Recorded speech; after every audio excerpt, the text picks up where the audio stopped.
Chapter 1: The night everything changes. David Howe had mastered the art of doing 3 things at once, none of them particularly well, and all of them absolutely necessary.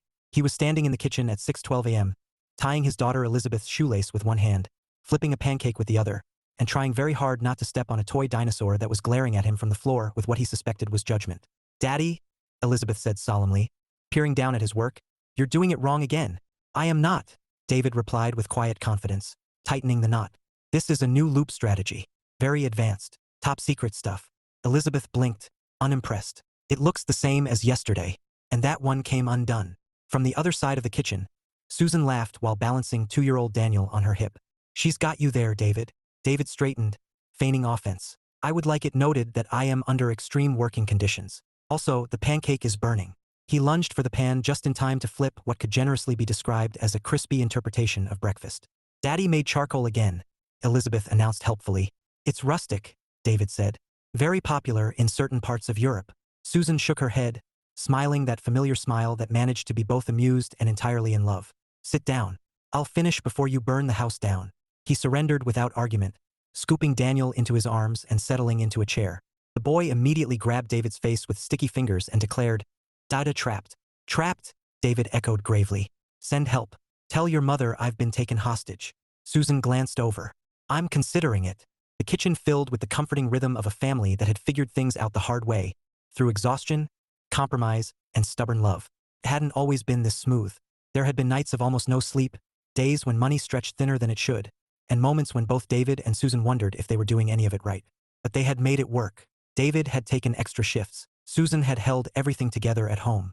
And somewhere between the chaos and the quiet, they had found a rhythm that belonged entirely to them. It wasn't perfect, but it was theirs. By the time David loaded his suitcase into the trunk later that morning, the house had quieted into the soft aftermath of goodbye.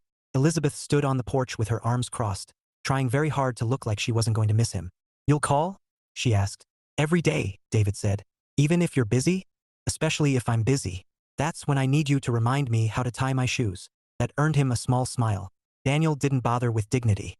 He clung to David's leg and protested loudly until David scooped him up for one more hug. Susan waited by the car, her expression softer, but steadier. She had done this before. They both had. "For days?" she asked. 4. Maybe 5 if something weird happens. She arched an eyebrow. "Something always weird happens." "Not this time," he said confidently. "This is the easy one. Final checks, sign-offs, then I'm back home being criticized for my pancakes. As you should be." He leaned in, resting his forehead briefly against hers. "You'll call if you need anything?" "I've got this," she said. Then, quieter, "We've got this." That was always how they said it. "Not I. Not you. We." The catamaran wasn't large, but it was efficient, built for function rather than comfort, packed with equipment that mattered far more than aesthetics. David moved through it with practiced ease, his hands already remembering routines his mind didn't need to think about. The hum of machinery, the quiet pulse of systems running diagnostics, it all settled him in a way nothing else did. This was his domain. Down here, things made sense. Numbers behaved. Signals followed rules. Problems could be isolated, identified, solved. It was a stark contrast to home, where problems usually involved invisible socks and emotional meltdowns over misplaced crayons. He smiled to himself. "Thinking about going back already?" one of his colleagues asked as they passed. "Always," David replied. "That's the trick. Keeps you efficient. Or distracted. Same thing, depending on your priorities." The day stretched long but uneventful. Systems were checked. Data was logged. Minor adjustments were made and confirmed, exactly as planned. By the time David turned in for the night, sometime after midnight, the boat rocked gently beneath him, a steady, almost soothing motion. He thought briefly of Susan, of Elizabeth insisting she could stay up late, of Daniel refusing to sleep without a story. He'd call in the morning. He always did. The violent shudder that tore him awake didn't belong in any normal reality. For a moment, his brain struggled to catch up, caught somewhere between sleep and instinct. Then the second impact came, harder, louder, wrong in a way that cut straight through confusion and landed in something primal. Ships did not move like this. Something was terribly, catastrophically wrong. David was out of his bunk before the thought fully formed, pulling on nothing but his instincts as he rushed into the corridor. The air already smelled off. Sharp, metallic, threaded with something far worse. Smoke. "Hey!" Someone shouted somewhere ahead, their voice edged with panic. David didn't slow. Up the narrow passage, through the hatch, and into chaos. Flames erupted from the engine section, jagged and violent, casting the deck in an uneven orange glow. Crew members moved in frantic bursts, shouting, grabbing equipment, trying to impose control on something that clearly had no intention of being controlled. "Get your vest," someone yelled. David didn't argue. He moved automatically, grabbing the nearest life vest and securing it with hands that refused to shake. The boat lurched again, harder this time, throwing him sideways into the railing. The world flickered. For one suspended second, everything went quiet. And then darkness. The force that followed wasn't something he could process, only endure. A violent, invisible hammer slammed into him, tearing the world apart in a single, incomprehensible instant. Sound vanished.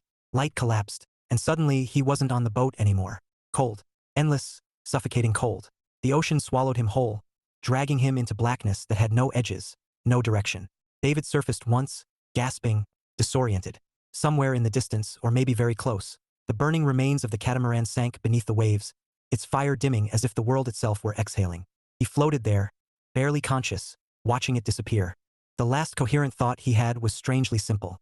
I didn't call them. Then the darkness took him. And this time it didn't let go. Chapter 2: The Man with No Name. When David opened his eyes, the first thing he noticed was the silence. Not the peaceful kind.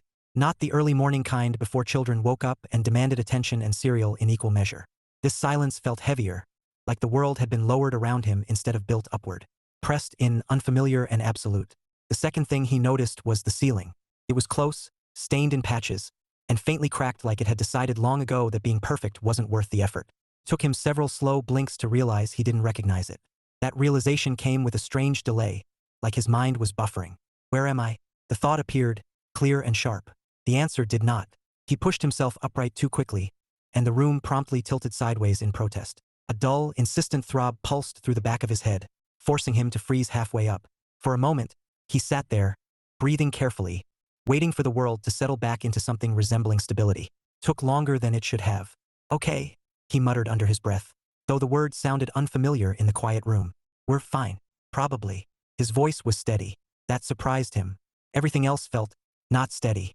When the dizziness receded, he swung his legs over the side of the bed and let his feet rest on the floor. The boards creaked faintly, a small complaint, as if acknowledging his presence reluctantly. The room itself was simple. A narrow bed, a small dresser, a chair that looked like it had survived 3 generations of use out of sheer stubbornness. The air smelled faintly of tea and something older, wood maybe, or time. Nothing in it felt like his. He stood slowly, testing his balance the way someone might test ice over a lake. When it held, he took a cautious step forward. Then another. There were no pictures on the wall. No personal items that might provide a clue. No clues at all. A flicker of unease settled in his chest, small but persistent. He moved toward the door, each step deliberate. It stood slightly ajar, the thin line of light spilling in from the room beyond feeling oddly significant, as though crossing that threshold might answer questions he hadn't yet learned how to ask, or create new ones. He nudged the door open. The space beyond was modest, a small living area merging into a kitchen. The furniture carried the same quiet, worn-in quality as the room behind him. Functional, lived in, real in a way that resisted explanation. At the kitchen table sat an older woman. She held a mug in one hand and a book in the other, her posture relaxed, as though people waking up in her spare room without explanation was a perfectly ordinary event. She looked up the moment he stepped into view. Their eyes met. Then she smiled. It wasn't a cautious smile. Not suspicious. Not overly bright. Just kind. "Well?" she said, closing her book with a soft thump. "It's about time." He stopped where he was, unsure if he was supposed to move closer or apologize or ask a question all at once. "Time for?" he asked carefully. "For you to wake up," she replied, as though the answer should have been obvious. She set her mug down and rose from her chair with an ease that suggested she'd done it many times before. "You had us worried there." "Us?" he echoed. "There's only me now," she said lightly. "But it feels like more when you're waiting." She gestured toward the table. "Come sit. Slowly, mind you. You're not exactly in top form." He obeyed, more out of instinct than understanding. The chair accepted his weight with a faint creak, and he realized only then how tired he felt. Not the normal kind of tired, but something deeper, like he'd been emptied out and partially refilled with something less substantial. The woman moved toward the counter, pouring steaming liquid into a second mug. "I'm Rachel Winford," she said over her shoulder. "And unless something very unexpected has happened, you're currently in my home in Cambridge Bay." The words landed. They just didn't connect to anything. "Cambridge Bay," he repeated, tasting the name as though it might unlock something. "Didn't." She returned and placed the mug in front of him. "Tea. You look like you could use it." He stared at the cup, then back at her. Thank you. You're welcome." The pause stretched, not uncomfortable but weighted with unspoken expectation. Finally, he asked the question that had been trying to form since he woke. How did I get here? Rachel's expression softened. You washed up, she said gently. 4 days ago, a few people found you near the shore. You were unconscious, and you had a nasty cut on the back of your head. She tapped lightly at her own skull for emphasis. Doctor stitched you up, said it was a miracle considering. Considering what? The ocean, she said simply. It doesn't usually give people back once it takes them.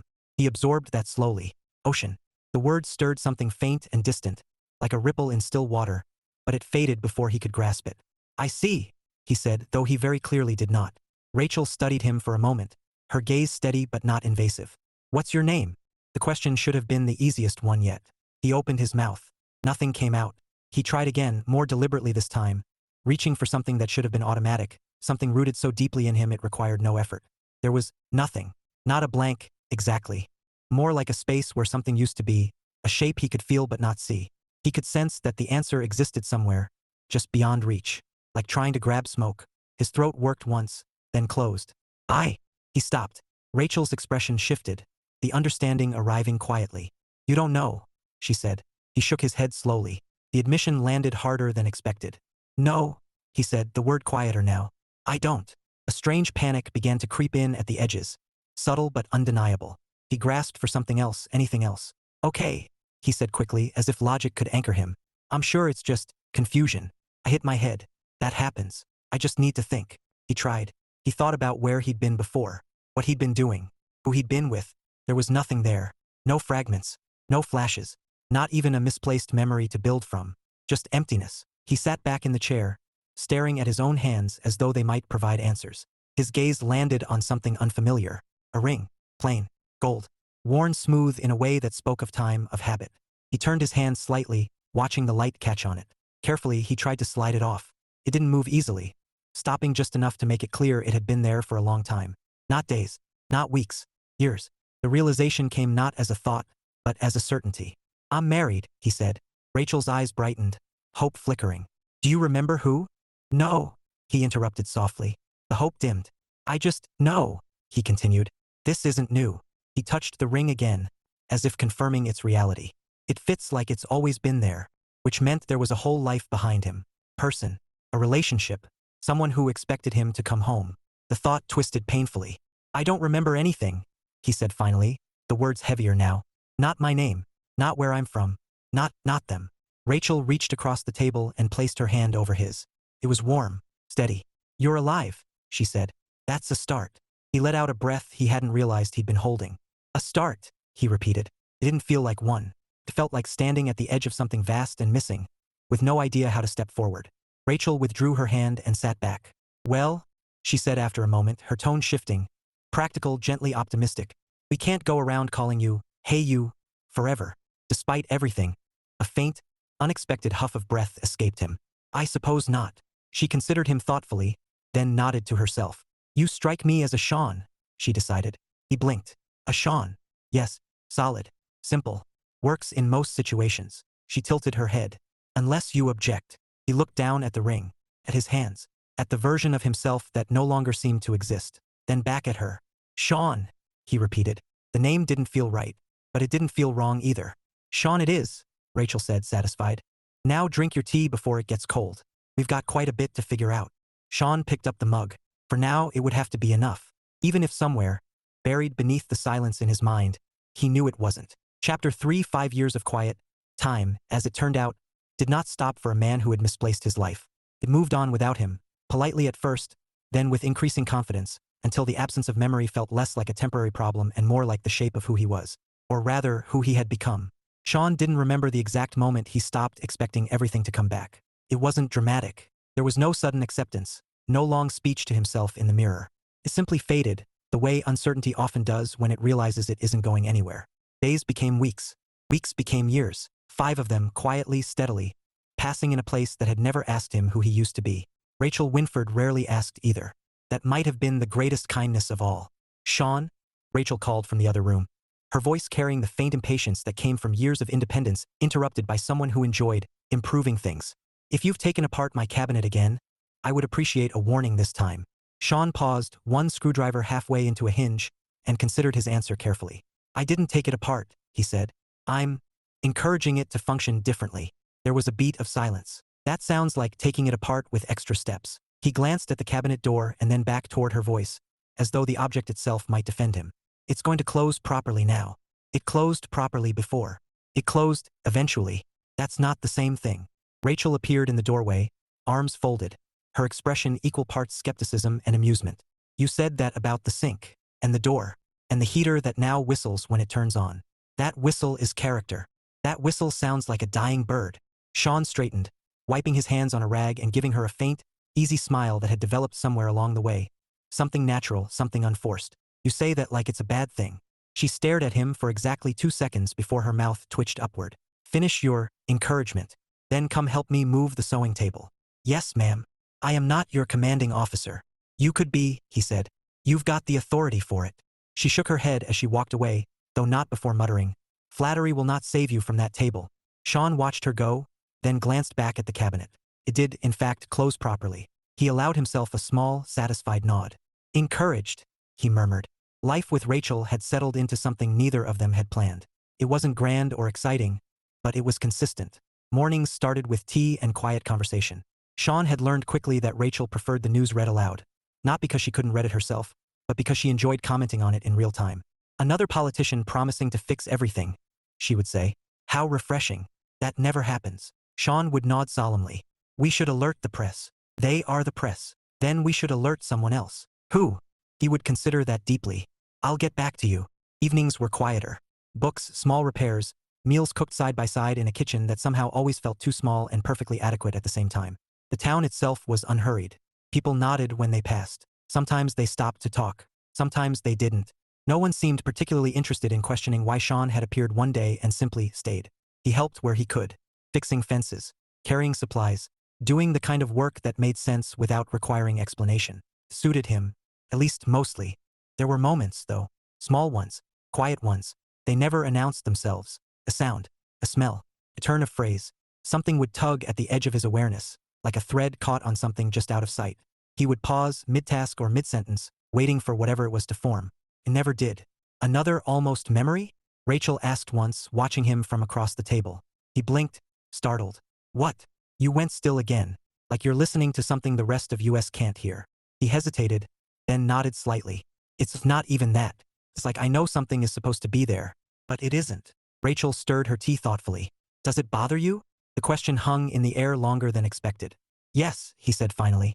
Then, after a moment, no, not the way it used to. That sounds complicated. It's quieter now, he explained. Like missing a word you forgot you knew. You notice it sometimes, but most of the time you just keep talking. Rachel studied him for a moment, then nodded. Well, if it comes back, I hope it has the decency to explain itself. He smiled faintly. So do I. Far from Cambridge Bay, in a life that had once belonged to him, the world had not waited either. Susan stood in the kitchen of a house that felt both familiar and slightly off, watching her daughter struggle with the same shoelace problem that had once been a source of morning debate. Hold it tighter, she advised gently. Elizabeth, older now, more certain of everything, huffed in frustration. I am holding it tighter. Not like you're trying to win. Elizabeth paused at that, then adjusted her grip with renewed determination. From the table, a slightly older Daniel observed this with great interest. She's losing, he announced. I am not losing, Elizabeth snapped. You're not winning either, Daniel replied, with the unshakable confidence of a younger sibling. Susan hid a smile. Across the room, another man leaned against the counter, watching the scene unfold. He stepped forward after a moment, crouching beside Elizabeth. Here, he said gently, guiding her hands. Loop, pull, tighten. You've got it. She followed his movements, concentration replacing frustration. When the knot held, she looked up, surprised. I did it, she said. You did, he agreed, smiling. Susan watched them, her expression soft but complicated. He had been there when everything fell apart, when the grief was too heavy, when the nights were too long, when the future had felt like something distant and unreachable. He had not replaced what was lost, but he had filled the space enough that they could keep going. And the children had needed that. They still did. Mom, Daniel said suddenly. Yes. Was Dad good at tying shoes? The question landed harder than it should have. Susan's breath caught for just a fraction of a second. Then she nodded. He was, she said. Very good at it. Elizabeth looked up from her success. Better than you? Susan smiled, though there was something deeper behind it. Much better. Back in Cambridge Bay, Sean stood outside Rachel's house, staring at the horizon as the light stretched long across the water. It was calm, still. peaceful in a way that felt earned, even if he couldn't say why. He didn't feel like something was missing. Not exactly. But there was a quiet sense, not painful, not urgent, that his story hadn't ended here, that it was waiting somewhere patient and unfinished. He exhaled slowly, letting the air settle in his chest. Whatever it is, he said to no one in particular, you can take your time. Behind him, Rachel opened the door. If you're talking to the ocean again, she said, tell it dinner is ready and it's late. Sean glanced back over his shoulder, a smile forming. I'll let it know. Good, she replied. And if it argues, remind it I'm older and therefore automatically correct. Yes, ma'am. She rolled her eyes but didn't argue. Sean took one last look at the horizon before turning back toward the house. Whatever waited out there, it could wait a little longer. For now, this was enough. Chapter 4. The color yellow. By the time 5 years had passed, Sean had become the kind of man people trusted with their homes, their tools, and occasionally their opinions about things that didn't concern him in the slightest.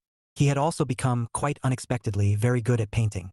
Not that wall, Rachel called from behind him, her voice carrying the calm authority of someone who had curated her space long before he arrived to improve it. This wall? He asked, deliberately dragging the roller down a wide, perfectly even stroke. Rachel stopped mid-step and stared at the fresh swath of color. That, she said slowly, was the accent wall. Sean leaned back, studying it. It's still an accent, he said. It's just louder now. There are only so many ways I can say, stop helping, Sean. And yet, you keep finding new ones. She made a soft sound of exasperation as she picked up her own brush, moving toward the trim with careful precision. This was supposed to brighten the room, not overwhelm it. He stepped back to look again. The color was a soft, warm yellow. Sunlight caught and held against the wall. Even with his admittedly enthusiastic application, it wasn't overwhelming. It was cheerful. It's good, he said. Feels like. He paused, words trailing off as something brushed past his mind. Rachel glanced over. Feels like what? Sean frowned slightly, rolling the paint absent-mindedly along the tray. The feeling lingered, just out of reach, tugging at something he couldn't quite name. Like something, he said slowly. I just can't. He dragged the roller upward again, covering a small unpainted strip near the corner. The yellow spread clean and bright beneath his hand. And then, yeah, he said offhandedly, almost to himself. Beth would love this color. The words slipped out easily. Too easily. Rachel froze. The brush in her hand hovered inches from the wall, unmoving. Her eyes lifted slowly to Sean's back. Sean, she said quietly. He didn't respond. He stood perfectly still, the roller hanging loosely at his side. She set the brush down carefully, her heartbeat picking up for reasons she didn't yet fully understand. Crossing the room, she placed a gentle hand on his shoulder. Sean, she repeated softer now. Who is Beth? For a moment nothing happened. Then something shifted. Sean blinked. The world tilted, not physically this time, but internally, like a lock turning after years of resisting. His breath caught. Beth is. The word broke off. Images came next. Not gradually, not gently, all at once. A rush. Faces. 2 of them, small and bright and moving faster than thought could follow. Laughter. A kitchen filled with noise. The smell of something burning and someone teasing him about it. A voice. Daddy. His hand trembled, fingers tightening around the handle of the roller. My son is named Daniel, he said, the words coming faster now, pushed forward by something unstoppable. My wife's name is Susan. Rachel didn't move, her hand still resting lightly on his shoulder as if anchoring him in place. Sean swallowed hard, his chest tightening as the final piece slammed into place. My name, he whispered, is David Howe. The roller slipped from his hand, hitting the tray with a dull, forgotten sound.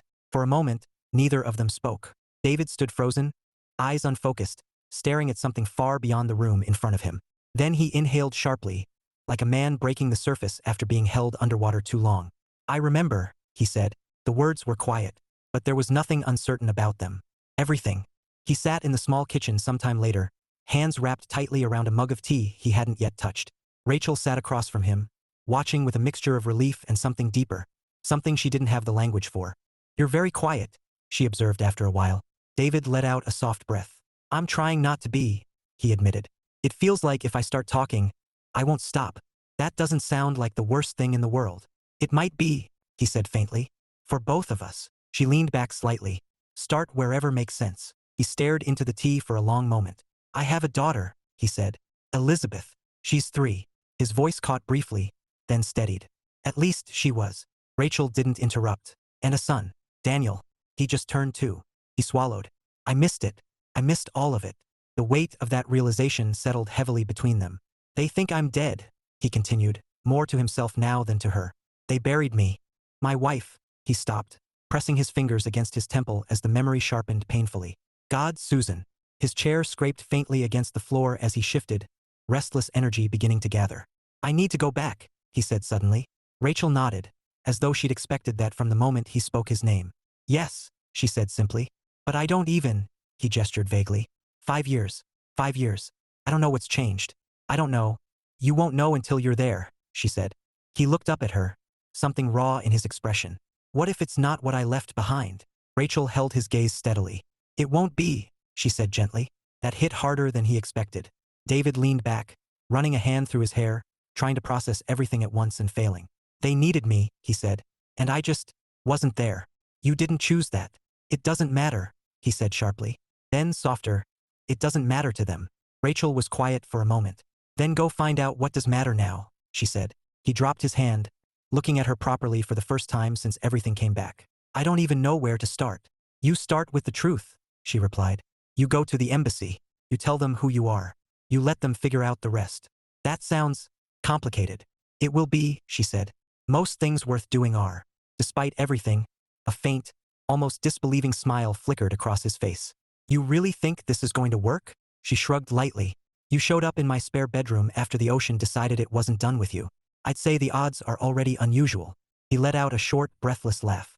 That's one way to look at it. It's the most accurate way I have, she said. Silence settled again, but it felt different now. Charged, expectant.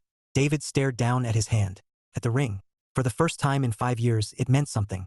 It wasn't just proof of a life he didn't understand.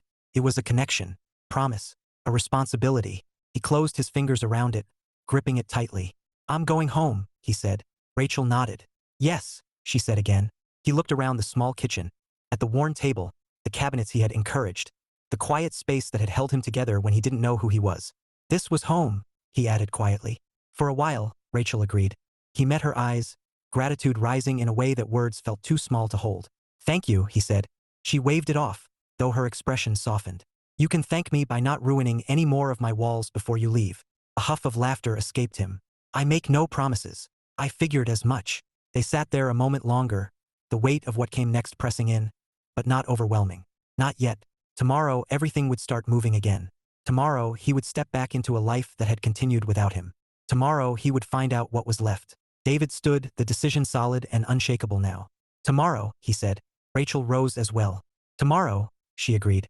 And for the first time in 5 years, the future didn't feel empty. Felt uncertain, complicated, terrifying, and completely undeniably real. Chapter 5. The world moved on. The U.S. Embassy was not the place David imagined reclaiming his life. It smelled faintly of polished floors and tired patience, filled with people clutching documents as though paper itself had the authority to decide who they were allowed to be. David sat among them, his small stack of borrowed identity, forms, statements, hastily confirmed records, resting in his lap. Across from him, Rachel flipped through a magazine she clearly wasn't reading. You're tapping your foot, she said without looking up. He froze mid-motion, then deliberately set both feet flat on the ground. I'm not nervous. You're tapping your foot. I'm aware of the situation. Rachel lowered the magazine just enough to peer at him. You're about to tell a group of government officials that you died 5 years ago but inconveniently decided to survive. It's perfectly acceptable to be nervous. I am not nervous, he repeated. She tilted her head thoughtfully. You're doing it again. His jaw tightened. Doing what? She smiled faintly. The thing where you insist something isn't happening while actively demonstrating that it is. David let out a breath through his nose, somewhere between amusement and frustration. I've noticed you only say things like that when I can't argue with you, he said. That's because I'm very selective. Before he could respond, a voice called his name. Or rather, the name he'd provided. Mr. Howe. That still felt strange. He stood immediately, every trace of humor fading beneath the weight of what came next. Rachel rose beside him, placing a steadying hand briefly on his arm before stepping back. Go, she said quietly. David nodded once and followed the official down a narrow corridor. The process was thorough, exhaustingly so. David sat through interview after interview, answering questions that spiraled outward from simple to specific to seemingly absurd. Full name, David Michael Howe. Date of birth, he answered. Parents' names, he answered. Details of your military service? Submarine, sonar technician. For years, honorable discharge. Current employer? He gave them the name of the company, the role, the nature of the work. Explain how you survived the incident. I don't know, he said honestly. The ship exploded. I woke up days later. They wrote that down. Everything was written down. Hours passed. At one point, a man leaned back in his chair and regarded David with a level of skepticism that might have been insulting if it weren't so necessary. You understand, he said carefully, that from a legal standpoint you were declared deceased. Yes, David replied evenly. I gathered that. And reversing that status is not immediate. I'm also still alive, David said. The man nodded once, conceding the point. That does help, he admitted. By the time it was over, David felt like he had reenacted his entire life from memory, piece by piece, for an audience that trusted nothing and verified everything. When he finally stepped back into the waiting area, Rachel looked up immediately. Well? She asked. David ran a hand through his hair, exhaling. They believe me. That sounds promising. They also believe in paperwork, he added. She winced sympathetically. Of course they do. They're issuing me a temporary passport, he continued. Said they'll handle contacting my family. Rachel nodded slowly. And how do you feel about that? David hesitated. I don't know, he admitted. That was the truth of it. For 5 years, his life had been contained. Predictable. Quiet. Now everything that had been missing was rushing back at once, and he had no idea what shape it had taken in his absence. Rachel studied him for a moment, then gave a small, firm nod. You'll face it, she said. David glanced at her. You always do. Even before you remembered it. A faint, fleeting smile touched his face. Yeah, he said quietly. I guess I do. 2 days later, David stepped off a plane into a life that no longer belonged entirely to him. The airport smelled the same. That was his first thought, strange, irrelevant, but grounding in a way nothing else was. The second thought hit harder. His parents were waiting. They stood near the terminal exit, scanning the crowd with a kind of anxious anticipation that made David's chest tighten before he even reached them. His mother saw him first. She froze. For a fraction of a second, nothing existed except recognition colliding with disbelief. Then she moved. David? The word broke as she rushed forward, pulling him into a hug so tight it bordered on desperate. His father joined a second later, his grip firm, steady, anchoring. You're here, his mother whispered, her voice trembling. You're really here. I'm here, David said softly. He meant it in more ways than one. For a moment, everything felt exactly as it should have. Exactly as he remembered. Then he pulled back. Where's Susan? He asked. And the kids? The shift was immediate. His parents exchanged a glance. Quick, silent, heavy with something he didn't understand yet. They're not here, his father said carefully. David frowned. Why not? We should talk, his mother added quickly. Somewhere, quieter. A flicker of unease started in his stomach. Talk about what? Come on, his father said gently, gesturing toward the exit. Let's go sit down. The park was close. Too close. David hadn't realized how much that detail mattered until they chose it. Families dotted the space. Children running. Laughter carrying on the breeze. The normal rhythm of life unfolding in plain sight. Felt wrong. Or maybe he did. They sat on a bench, his parents on either side of him like they were bracing for impact. We told them you were coming, his mother began. Then why aren't they here? David asked again, sharper now. His father inhaled slowly. Because things changed. David's gaze hardened. Changed how? Another look passed between them, longer this time. Then his mother spoke, her voice gentle but unyielding. We thought you were gone, she said.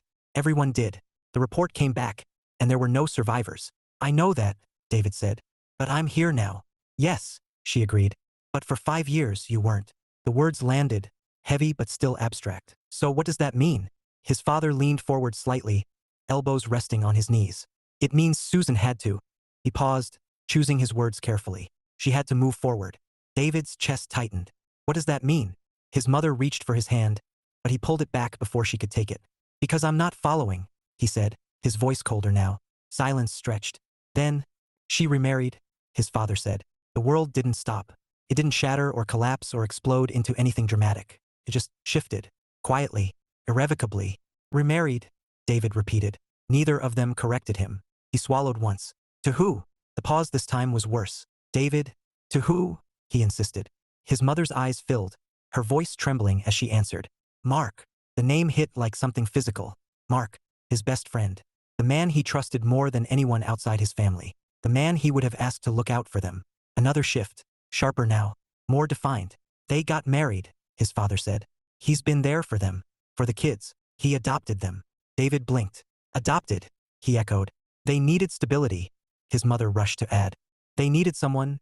They had someone, David said flatly. You weren't there. The words hung in the air. They were true, and they changed nothing. They're my children, David said. Yes, his father agreed. And always will be. But legally, I don't care about legally.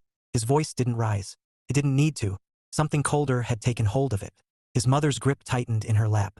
"We're just trying to prepare you." "For what?" David interrupted. "For the part where everyone decided I was replaceable?" "That's not fair," his father said quietly. "No." David stood abruptly, pacing a few steps away before turning back. 5 years. You all just moved on." His mother's voice broke. "We didn't forget you." "Then why does it sound like you replaced me?" Silence. No one had an answer that could survive that question. Finally, his father spoke again, softer this time. "They built a life," he said. "And it works. The kids are happy. They're stable." David's jaw tightened. "And what exactly are you asking me to do with that information?" His parents exchanged one last look. Then his mother said it. "We're asking you to think about them," she whispered. "About what's best for them." Something in his expression changed. Subtle. Final. "They're my children," he said again. "And they have a father," his father replied, not unkindly. The meaning was clear. Stay gone. Let things be. Protect the life that replaced you. For a long moment, David didn't move, didn't speak. Then he reached into his pocket, pulled out his phone, and calmly made a call. "Yes," he said when it connected.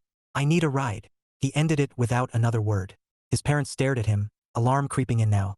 "David," his mother began. He walked past them toward the parking lot. "Wait," his father said, rising quickly. "Let's just talk about this." "There's nothing to talk about."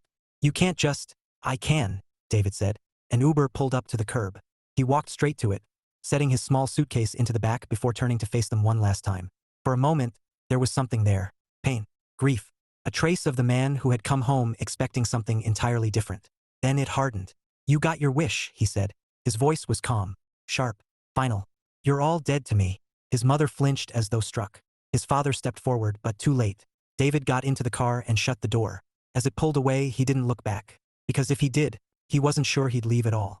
And leaving, right now, was the only thing that made sense. Chapter 6. The Return of the Supposedly Dead. The hotel room was the kind that tried very hard to feel neutral. Neutral carpet. Neutral walls. Neutral art that suggested someone, somewhere, had once seen a tree and thought, yes, that's worth remembering, but not enough to make it distinct. David sat on the edge of the bed, staring at the small envelope that held his temporary identification. His name printed clearly across it. David Howe. Legally alive. Emotionally, that part was still pending. There was a knock at the door. He didn't move right away. The sound echoed strangely in the quiet room, like something that belonged to a different life, the one where people knew where to find him. The knock came again, firmer this time. "David," a voice called. "I know you're in there. Unless this whole you came back from the dead thing is a prank, in which case I'm both impressed and offended." David closed his eyes briefly. "That's definitely James," he muttered. He stood, crossed the room, and opened the door. James Carter was exactly the same person David remembered, and somehow completely different at the same time. A little older, a little more careful around the eyes, but still carrying that same restless energy, like he was always halfway through a conversation no one else was having. For a moment, they just stared at each other. Then James said, "You look terrible." David blinked. "That's what you lead with?" "I had a speech prepared," James replied. "You ruined it by actually being alive. I wasn't ready to improvise." David huffed a faint laugh despite himself. "That's fair." Another pause, shorter this time. James stepped forward and pulled him into a hug, quick, solid, unmistakably real. "Don't do that again," James said into his shoulder. "I'll put it on the list," David replied. They pulled back, and James studied him carefully, like he was cross-referencing every memory he had with the person standing in front of him. "It's really you," he said. "It is," David confirmed. James exhaled sharply.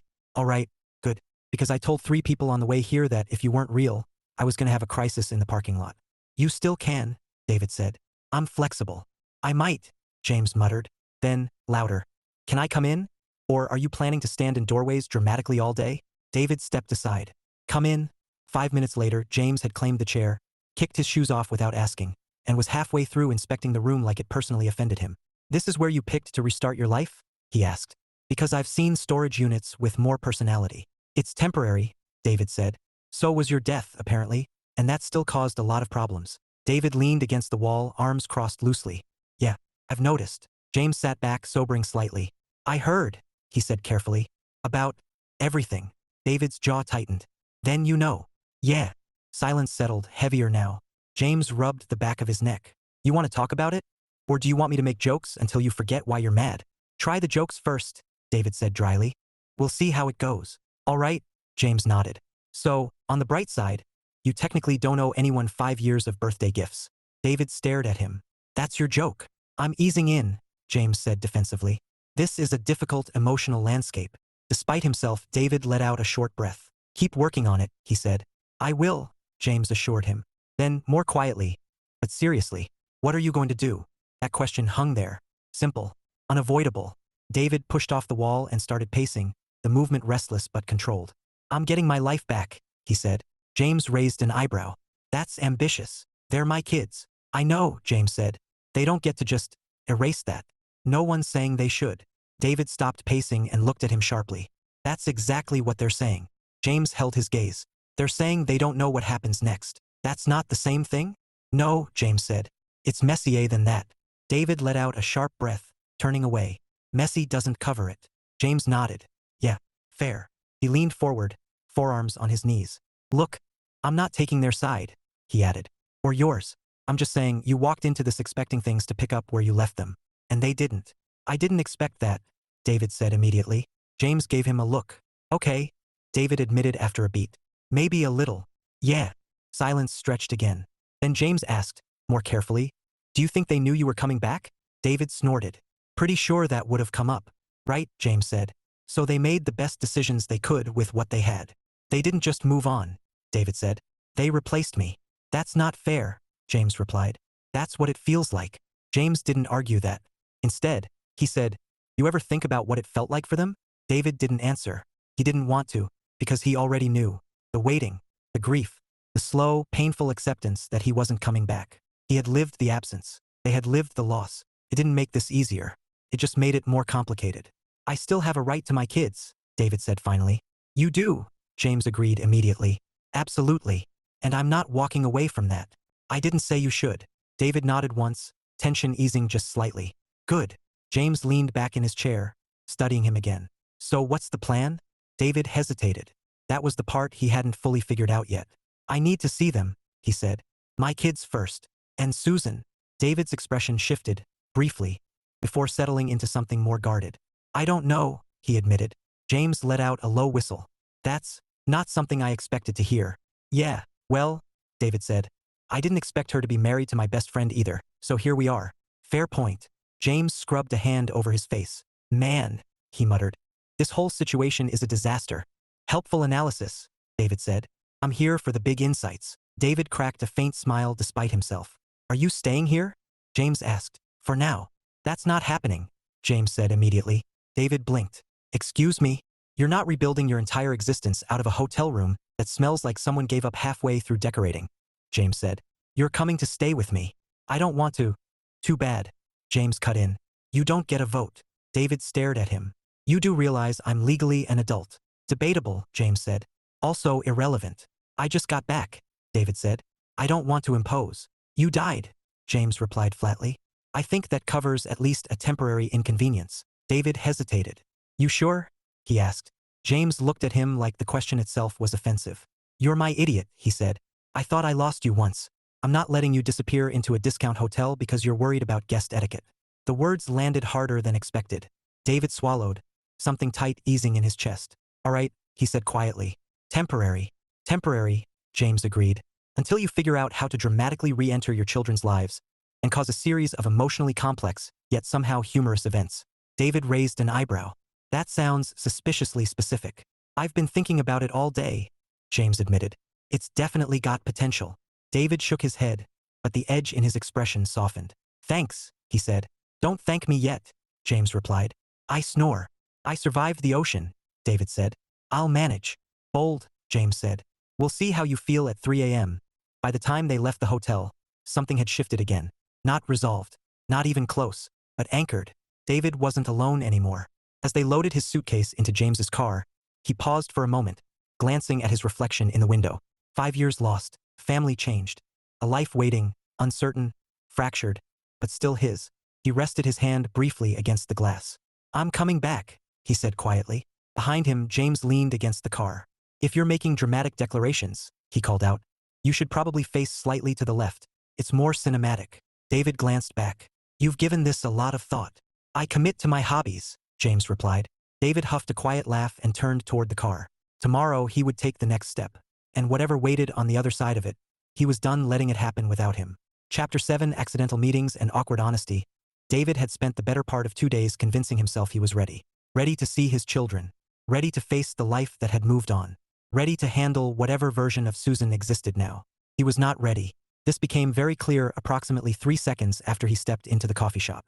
This was a terrible plan, he muttered. Beside him, James sipped his drink like a man attending a casual event instead of witnessing emotional history in real time. It was your plan, James said. I regret my past decisions. You made this one an hour ago. I regret it retroactively. James tilted his head thoughtfully. That's not how time works. Everything about my life right now suggests otherwise. The issue, the immediate, impossible to ignore issue, was that Susan was there, at a table by the window, with both kids, and Mark. Okay, James said quietly, following David's line of sight. On the bright side, there is no bright side, David interrupted. You found them without having to stalk anyone.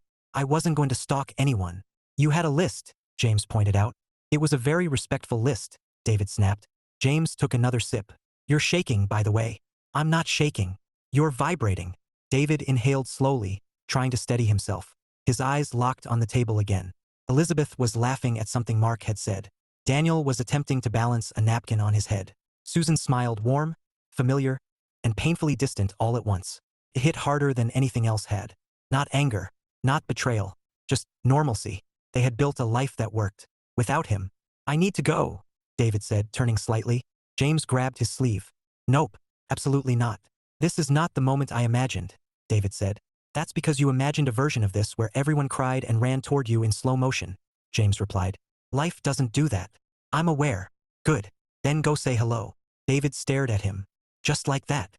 Yes, that's how conversations work. What if I say the wrong thing? You will, James said confidently. Everyone does. That's not reassuring. It's honest. David hesitated one more second. Then Daniel knocked the napkin off his own head and deliberately blamed it on Elizabeth. I didn't do it, she protested. You were there, Daniel insisted. I'm always there. Suspicious. David huffed out a short, helpless laugh. And before he could overthink it, he started walking. The table fell silent, one person at a time. Mark noticed him first. The smile slipped. Susan turned next. And for a moment, everything stopped. Not the dramatic, world-breaking kind of stop. Just a quiet, suspended second where recognition met impossibility. Hi, David said. It was the worst opening line in the history of complicated reunions. He knew it immediately. Still, there it was. Hi. Elizabeth frowned slightly. Mom. Susan didn't answer. Her eyes were locked on David, searching his face like she was trying to verify something her mind refused to accept. David? She said softly. Yeah, he replied. Still me. Daniel tilted his head, studying him with open curiosity. You look like Mom's pictures. That hit harder than anything else so far. That's probably accurate, David said gently. Mark stood slowly, tension visible in the set of his shoulders. We should talk. Oh, definitely, David agreed. No argument there. Elizabeth looked between them. Why is everyone being weird? No one's being weird, Daniel said confidently. This is normal. It is not normal, Elizabeth snapped. Everything is normal if you believe hard enough. David blinked. That, he said, pointing slightly, is an impressive philosophy. Daniel beamed. Susan finally stood, her chair scraping softly against the floor. This isn't, she started, then stopped, rethinking her words. This isn't a place for this. That's fair, David said. Coffee shops are historically bad at handling emotional collapses. Mark glanced at him sharply, but David didn't look away. I'm not here to make a scene, David added. I just saw you. And decided to walk over? Mark asked. Yes, David said simply. That's usually how walking works. James snorted from across the room. Mark closed his eyes briefly, as if bracing himself. Susan looked between them, clearly overwhelmed. You're alive, she said again, like saying it twice might make it more practical. I am, David replied. You were dead, he finished. I've been informed. That earned a startled, almost accidental laugh from her. It disappeared quickly, but it was there. They both noticed. Silence settled again. Then Elizabeth spoke up. Mom, who is he?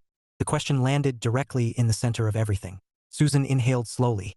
This is, she began but stopped, because there wasn't a simple version of that sentence anymore. David stepped in, his voice steady despite everything.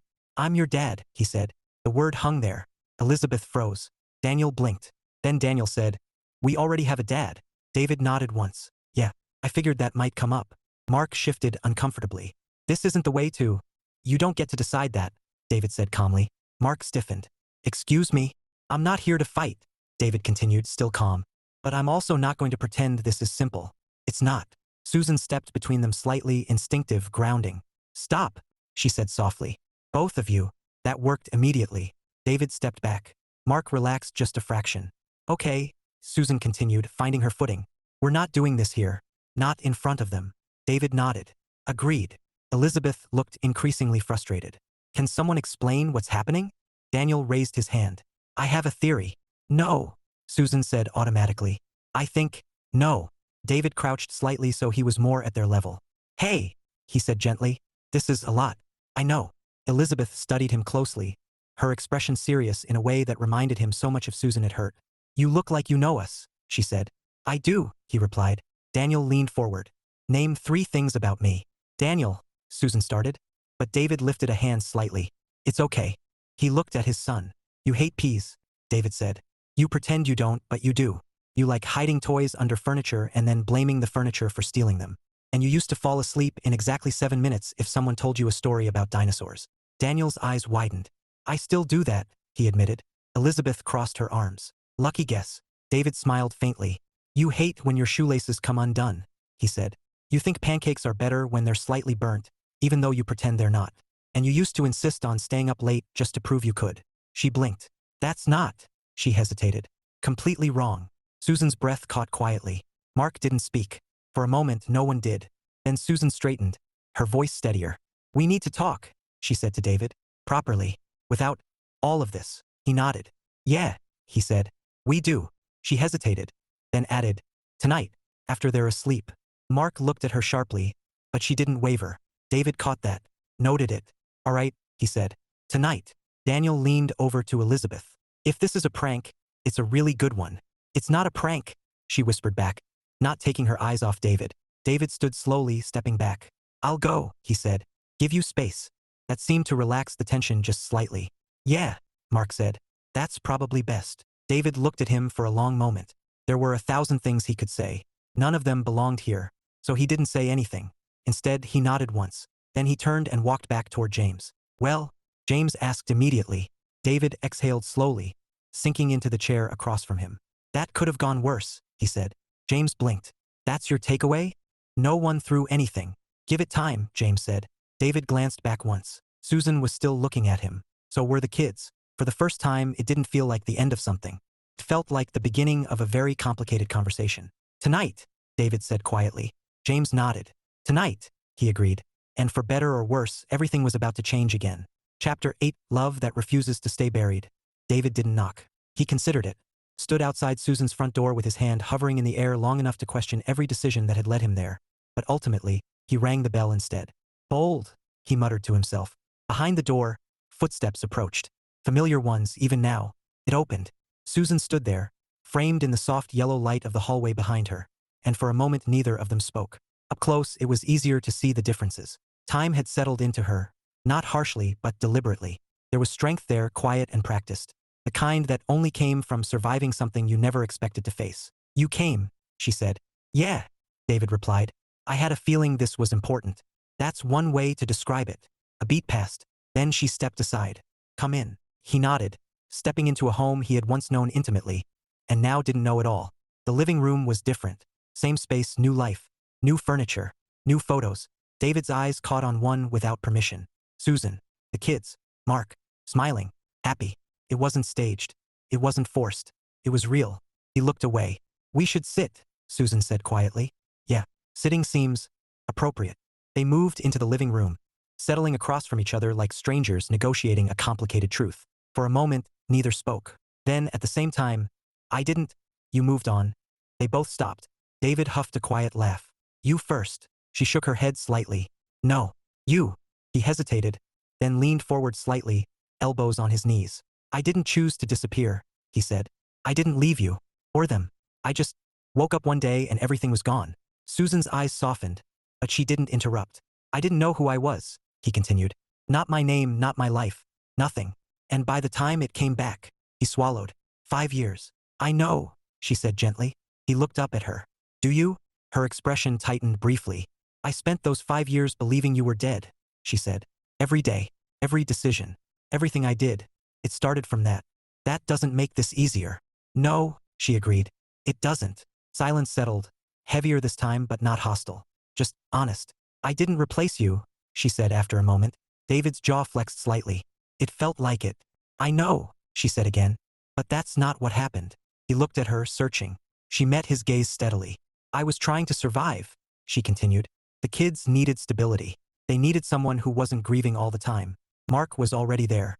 He helped. At first, it wasn't anything more than that. David exhaled slowly, leaning back. That part one can understand, he admitted.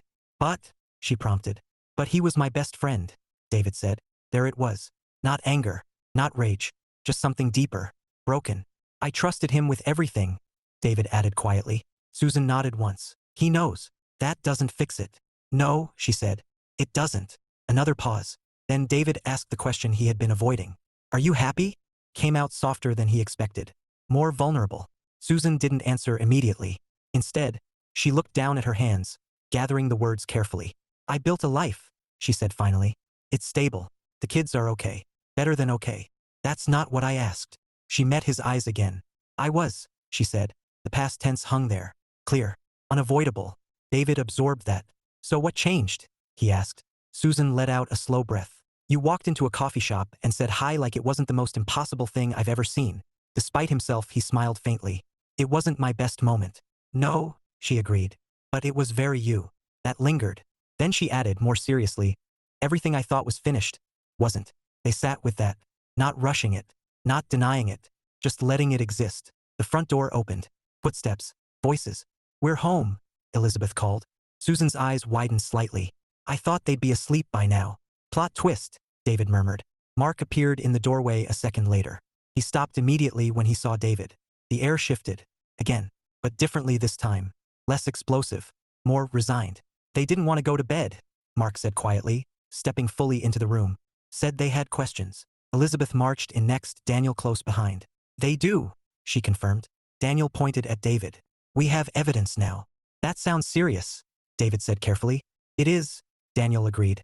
Elizabeth crossed her arms, standing directly in front of David. You said you're our dad, she said. I did. That doesn't make sense. Fair, David admitted. She hesitated, then asked, Can you prove it? David glanced at Susan. She gave him a small nod.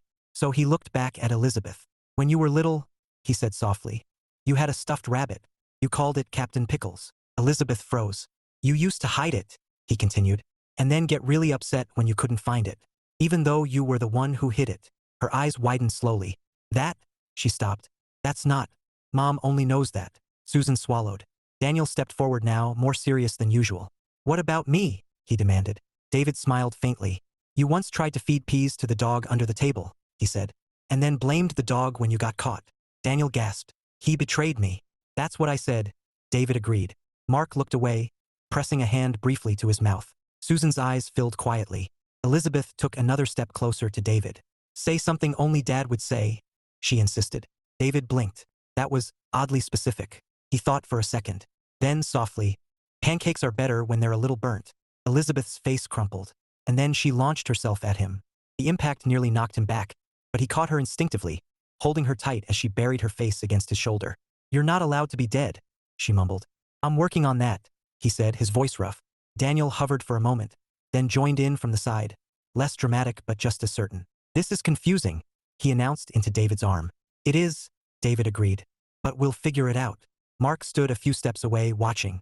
Then Susan looked at him, and in that look everything that needed to be said was. Mark let out a slow breath, nodding once. Okay, he said quietly. Just that. Okay. It wasn't perfect. It wasn't painless. But it was enough. Sometime later, the house had settled into a new kind of quiet. The kids, exhausted from emotional processing far beyond their years, had finally fallen asleep. David stood in the doorway of their room, watching them for a long moment. They're still yours, Susan said softly from behind him. He glanced back. They always were. She stepped beside him, leaning lightly against the frame. We're going to have to figure this out, she added. He nodded. Yeah, we are. She hesitated, then reached for his hand. Not fully, not completely, but enough. He didn't pull away. Second chances aren't simple, she said. David looked at her. They don't have to be, he replied. They just have to be real. For the first time since he'd come back, she smiled. Not carefully, not cautiously, just genuinely. And this time he knew exactly why. Epilogue: the new normal, which was never normal to begin with. If there was one thing David Howe had learned about rebuilding a life, it was this: nothing happened all at once. And somehow everything did. Okay, James said, standing in the middle of the living room like a man who had volunteered for something and immediately regretted it. I just need clarification. Are we assembling furniture? Or are we emotionally processing through furniture assembly? David squinted at the instructions in his hand. These are written in 6 languages, he said, none of which include clear. That sounds like a both, James concluded. We're assembling and processing. Stop narrating, David muttered. I cope publicly. Please cope quietly. Unlikely. Across the room, Elizabeth supervised with remarkable authority for a child barely tall enough to reach the table. You're holding it wrong, she announced. I'm holding it consistently, James argued. That doesn't make it right. Daniel, seated on the floor with a screwdriver he had absolutely not been authorized to use, nodded solemnly. He has the confidence of someone who should not be trusted. Thank you, James said. I feel supported. David looked up just in time to watch the shelf tilt dangerously to the left. Don't, he started. Collapsed. Not violently. Not catastrophically. Just enough to make a point. Everyone went still. Then Daniel clapped once. That was educational. Elizabeth sighed heavily. We're never going to finish this. We're going to finish this, David said firmly. James looked at him. Why does that sound like you're trying to convince yourself? Because I am. Life had not magically simplified. There were still lawyers, paperwork, conversations that stretched longer than anyone wanted them to. But progress had happened. Slowly, deliberately. David had fought, not aggressively, not destructively, but persistently, to reestablish his place in his children's lives. And they had let him, not because it was easy, but because it was real. Susan leaned against the kitchen counter, watching the chaos unfold with a mixture of amusement and quiet disbelief. It's louder, she said. Mark, beside her, nodded. Much. They stood comfortably, not close, not distant. Something in between. Something honest. I meant what I said, Mark added after a moment, his voice low. Susan glanced at him. I know. He exhaled slowly. I'm not disappearing.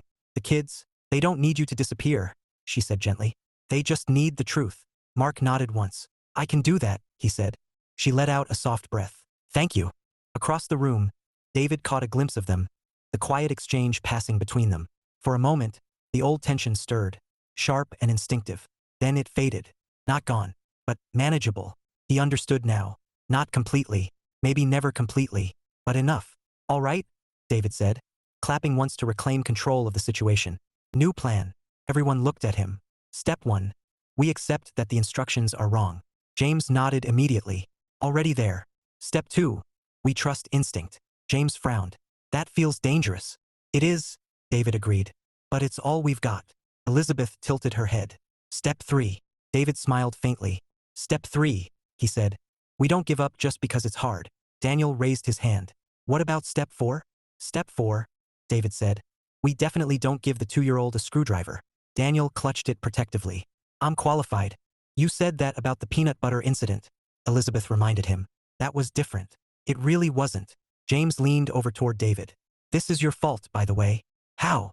David asked. You raised them to argue like this. David considered that. Fair. Later, after the furniture was finally standing in what could generously be described as an upright position, the house settled into a quieter rhythm. The kids had gone to bed, this time without debate. James had left after declaring the experience emotionally exhausting and structurally questionable, which left David on the back porch, alone. Or at least he thought he was. The door creaked softly behind him. You always come out here when you're thinking, Susan said, stepping beside him. He didn't turn right away. Took me 5 years to remember that, he replied. Still counts. He nodded slightly. They stood there for a moment, side by side, looking out into the dark.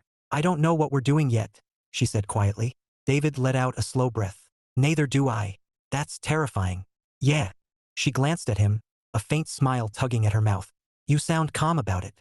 I'm not calm, he said. I'm just committed. To what? He turned then, meeting her eyes. To figuring it out, he said. With you, if you want that. The offer sat between them. Clear. Simple. Not easy. Susan studied him for a long moment. Then she stepped closer. Not all the way. Not rushing. Just enough. I do, she said. 2 words. But they carried everything. David smiled, real, unguarded. The kind that came from something deeper than relief. Good, he said softly. She laughed quietly. That's it? That's your big response. I can add more if you want. Please don't, she said. You'll ruin it. Fair. Inside, A small voice whispered from down the hall. Mom, followed immediately by, I think I heard something suspicious. Susan rolled her eyes lightly.